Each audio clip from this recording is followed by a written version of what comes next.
இப்போ நம்ம வந்து மயிலாடுதுறை மாவட்டம் பாலக்குடி அப்படிங்கிற ஒரு சின்ன கிராமத்தில் தான் இருக்கிறோம். இப்போ யாரை பார்க்க வந்திருக்கோம்னா ஸ்ரீமதியை பார்க்க வந்திருக்கோம். இவங்க வந்து 7th ஸ்டாண்டர்டு அரசு பள்ளியில் படிக்கிற ஒரு மாணவி. நம்மளோட வீடியோவை பார்த்துட்டு இவங்க அம்மா தொடர்ந்து கால் பண்ணிகிட்டே இருந்தாங்க. இவங்க வந்து 3 வருடத்துக்கு முன்னாடி இவங்க தந்தை இறந்துட்டாங்க. அவங்க தந்தை இறந்து ஒரு 6 மாதத்துலேருந்து ஸ்ரீமதிக்கு வந்து கால் 2 வளைய ஆரம்பிச்சிருச்சு.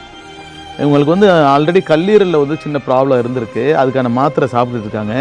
அதுதான் காரணமா இல்லை சத்து குறைபாடு காரணமா அப்படின்னு அவங்க அம்மாவுக்கு வந்து ஒரு தெளிவான ஒரு இது தெரியலை. எதனால இந்த கால் வளைஞ்சிட்டு இருக்குன்னு இருக்க உங்கள் கால் நல்லா வளைஞ்சு வந்துருச்சு. நீங்களே வீடியோவில் பார்க்கலாம். என்ன மாதிரி சிகிச்சை எடுக்கலாம். ஏன்னா இப்போ அவங்க தந்தை இறந்ததுக்கப்புறம் 3 பெண் குழந்தையும் வச்சுக்கிட்டு இவங்க அம்மா அவங்களுடைய வருமானத்தை வச்சு தான் பார்த்துக்கிட்டு இருக்காங்க. இவங்களுக்கு போதிய ஒரு சிகிச்சைக்கு எங்கேயுமே கூட்டிகிட்டு போக முடியாத ஒரு சூழல் இவங்க அம்மாவுக்கு இருக்குது.